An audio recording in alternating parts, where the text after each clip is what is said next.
धरा सोच रही थी और मन ही मन में अपने अतीत की यादों में खो गई थी। वह कभी टूटी फूटी अंबर की यादों से अच्छी तरह परिपूर्ण थी। कुछ ऐसे नजर आ रहे थे वो अतीत के साए। वह जिस भूल से भी अंबर के बारे में सोचती, उसे धरा के आंसू आ जाते थे। कितने दिन बीत गए और अब धरा का अतीत उसे क्या कह रहा था, यह वह नहीं समझ पा रही थी।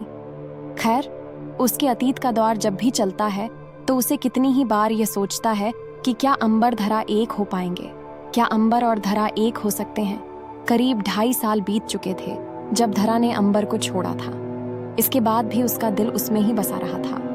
वह कभी कभी सोचती थी कि अंबर उसे माफ कर देगा, लेकिन कभी ऐसा कुछ नहीं हुआ।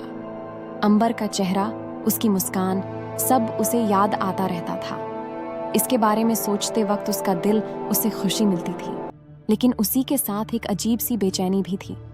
धरा काफी परेशान थी। फिर एक दिन धरा ने सोचा कि अब वह और देर नहीं करती, वह अंबर के पास जाकर सब कुछ साफ कर देगी। उसने घबराते हुए दिल से तय किया कि पहले वह अंबर और फिर सबको यकीन दिखाएगी कि अंबर और धरा एक हो सकते हैं।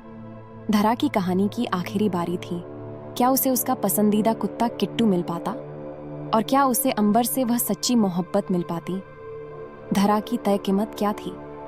आखिरकार धरा की कहानी पूरी होकर रह गई।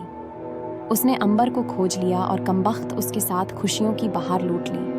वह अंबर के साथ खुशियां मनाने, गलियों में घूमने और उसके साथ किट्टू के साथ खेलने लगी।